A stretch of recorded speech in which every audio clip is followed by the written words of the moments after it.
Good morning, and welcome back to Daily Dhamma, a letter to our children. Today is July 21st, and our reading is The Moral Sense.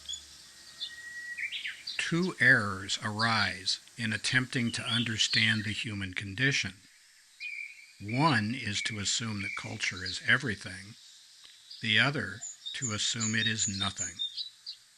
And that's James Q. Wilson from his book, The Moral Sense. We believe children are shaped, not determined, by the culture in which they are raised. Wherever kids spend their first 6 years, that's their culture. They can expand as they mature, but their mother tongue and worldview start there. Wilson goes on to say that while cultures differ in terms of specific moral codes, they are similar in that they all have standards of personal behavior that are violated only at some peril. He says we organize ourselves philosophically and morally to deal with 4 aspects of individual behavior, each of which impinges on the group's welfare: sympathy, fairness, self-control, and duty. Every culture's distinct flavor comes from how these factors are blended by the choices of the members of the tribe. This works from the bottom up, not from the top down. Homogenized milk might be good, but not so with culture. Europeans have 159 kinds of stinky cheese. North Americans have Velveeta.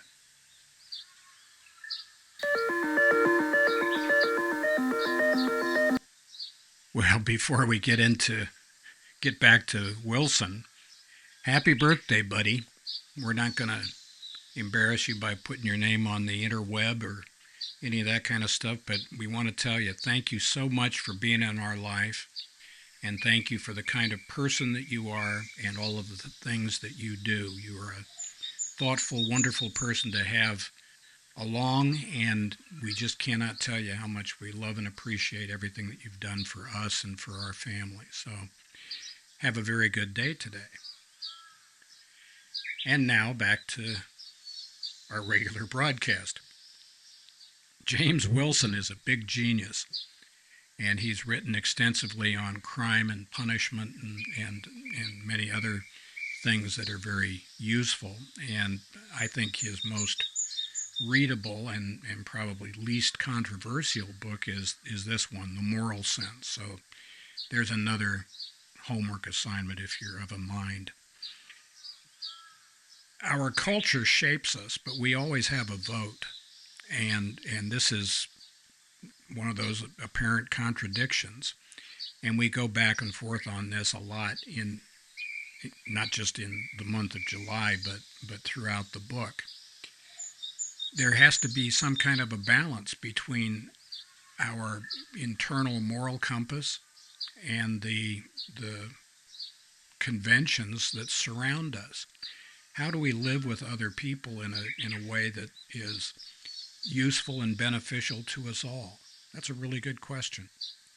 And these 4 factors that Wilson mentioned, sympathy, fairness, self-control, and duty, are a pretty good metric to use for different ideas that we try to employ. And Japan is about as different from North America as it's possible to be. And it doesn't mean that one is better than the other. It means that they are definitely different. If you're going to live in a place, you're going to have to follow the conventions of that place. And if you don't, well, you're going to have to pay the freight. Anyway, thank you for being with us. And buddy, have a happy birthday. Please check the description box for the table of contents of the book, Daily Dhamma, A Letter to Our Children. That's available on Amazon. There are also the 10 playlists for this channel, and you can take a look at those. They might help you figure out what we're trying to do here. and happy trails to you until we meet again.